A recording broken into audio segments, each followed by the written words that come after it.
डोंबिवलीकरांनी आज एक आगळीवेगळी संध्याकाळ अनुभवली। आंतरराष्ट्रीय चिमणी दिनानिमित्त एक संध्याकाळ चिऊच्या सानिध्यात असा खास उपक्रम राबवण्यात आला। डोंबिवलीच्या गार्डा सर्कल इथं असलेल्या सच्चान उद्यानात चिऊ उद्यान होत आहे। तिथे डोंबिवलीकर एकत्र आले।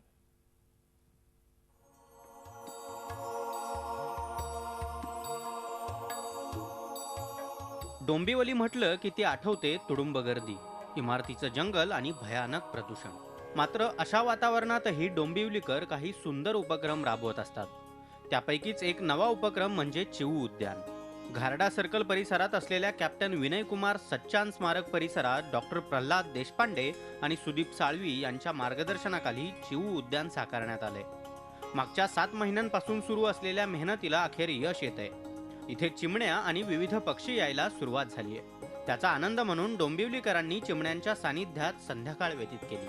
चिमणी आणि त्या निमित्ताने छोटे छोटे पक्षी यांचं संवर्धन होऊन त्यांची संख्या वाढवावी कशी, कारण जगभर त्यांचे 70% त्याची घट झालेली आहे आणि सगळ्या पर्यावरणाचा समतोलच त्याच्यामुळे ढासळतोय आणि ते कुठेतरी आपला त्याच्यात संस्था या दृष्टीने काहीतरी सहभाग व्हावा ते सावरण्याच्या दृष्टीने, म्हणून ही धडपड आम्ही करतोय। भव्य जाळीदार घुमट, चिमण्यांसाठी पोषक झाडं, धान्यांचे फीडर्स तसंच पाण्याची मातीची भांडी इथे तयार केली आहेत।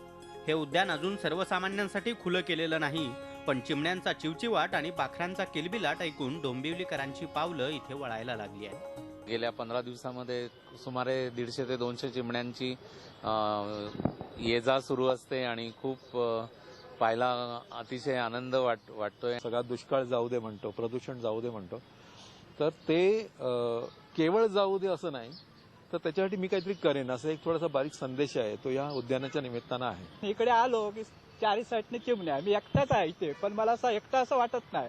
ते चिमण्या आहेत ना, ते पण माझ्या बरोबर आहे आणि ते मी त्यांच्या बरोबर आहे आणि पूर्ण दिवस मला एकदम असं कसं भरपूरच आनंदात जातो।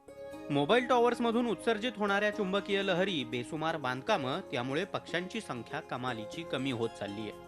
त्यामुळेच पक्ष्यांची संख्या कायम राहावी आणि वाढावी यासाठी असे उपक्रम राबवणं गरजेचं आहे। विशाल वैद्य, झी मीडिया, डोंबिवली। झी 24 तास रहा एक पाऊल पुढे।